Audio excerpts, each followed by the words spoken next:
For this is no ordinary book review. No. For tonight, we review one of the most frightening young adult pieces of literature of all time. Bruce Coville's Spirits and Spells.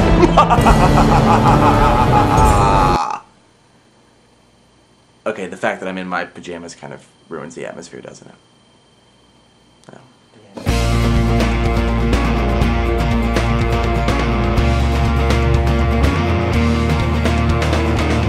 So in the mid-90s, Bruce Coville published a series of books called his Chamber of Horror series, and we are using the word series very, very loosely here because once again, the characters and the plot and all that sort of thing really have nothing to do with each other within the books.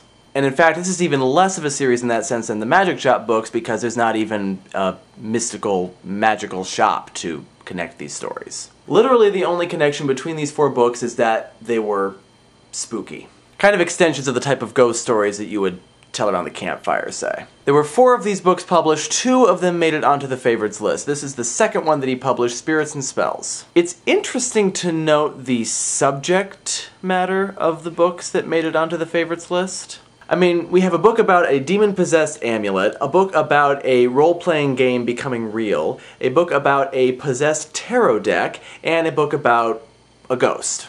And the 2 books that made it onto the favorites list are the one about the role-playing game and the tarot deck.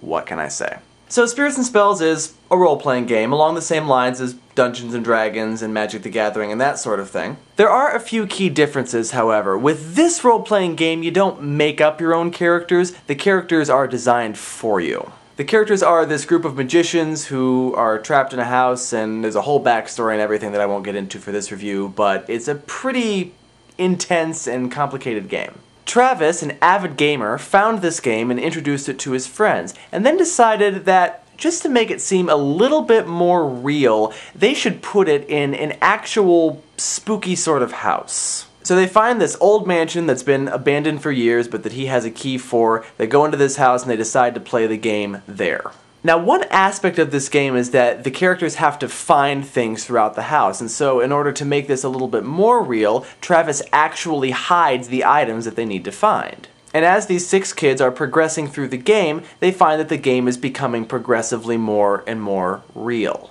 For example, they're each given powers as these magicians, and they find throughout the game that they can actually use these powers. In addition, some of them are hearing the voices of the characters in their heads, trying to get in and take control. And as often happens in Bruce Coville novels, they find that there is a lot more going on here than just a simple game. Obviously, this is in the horror genre, and I really got into Bruce Coville's horror stories because I really liked the way that he wrote the genre. His horror stories usually kind of meshed with fantasy or science fiction or something like that, and he usually had a pretty intricate backstory. Now, there were 2 things that I really liked about this novel when I first read it.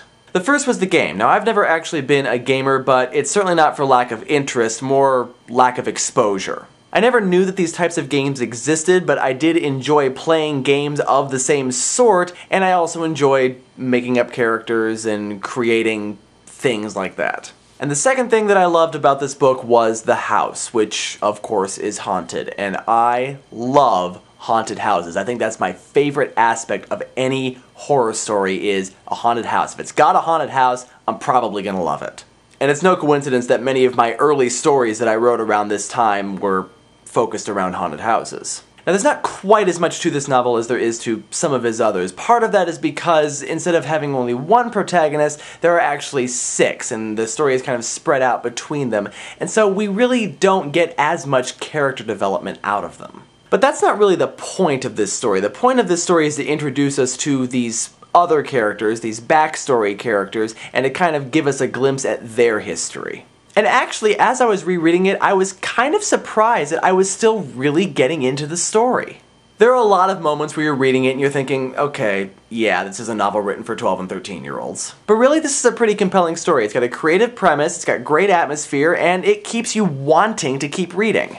I don't know if I would go so far as to call this a good book, but it is an interesting book and an entertaining book. It definitely kept me entertained, and so for that reason, more than anything, it is staying on the favorites list. And for the next book review, the other book from the Chamber of Horrors series that is on the favorites list, Eyes of the Tarot. My face is in shadow again. Versus your dual nature, like we see later. Right. Okay. I'm going to go now before this gets strange. Bye. Travis, an avid gamer. Travis.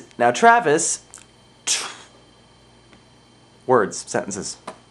Travis. Travis.